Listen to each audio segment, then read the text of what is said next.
So in this video we have the salmon that's been cured. We're going to rinse it in preparation for smoking. Right, we're going to rinse the salmon, but before we do, just want you to take a look at this salmon and just compare it to the fine salt salmon. And you can see, if you look at the fine salt salmon here in the picture, there's a lot more runoff than there is with the coarse salt. This is because the coarse salt takes quite a bit of time to break down, and therefore you could get a less salty smoked salmon with this particular version.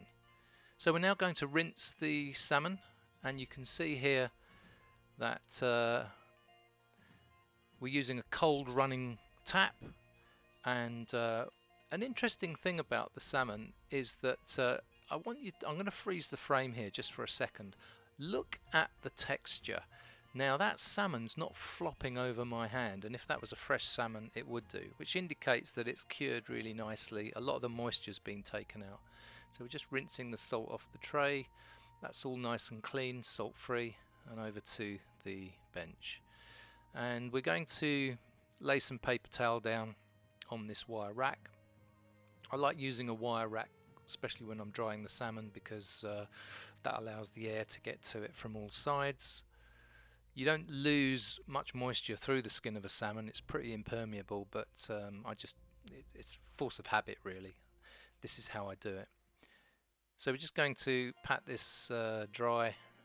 We're being quite gentle with it. We're not being very harsh. You can actually break the flakes apart, and you can see in this particular salmon up by the head end that it's already got a little bit of flaking there. Now once this is dry, this will go into the fridge and dry for a further 24 hours, by which time it's ready to go straight into the smoker.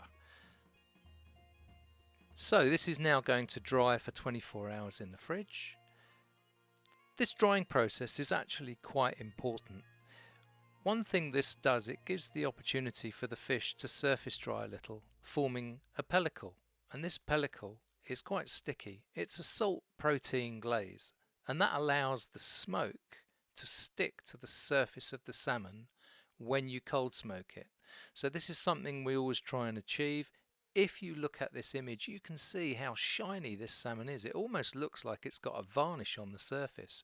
This is great for smoking, and it allows that smoke to really stick to the surface and give you the most amazing smoky flavour, and not to mention a really good look into the bargain as well. The next stage for this salmon is cold smoking, and we'll cover that in the next video.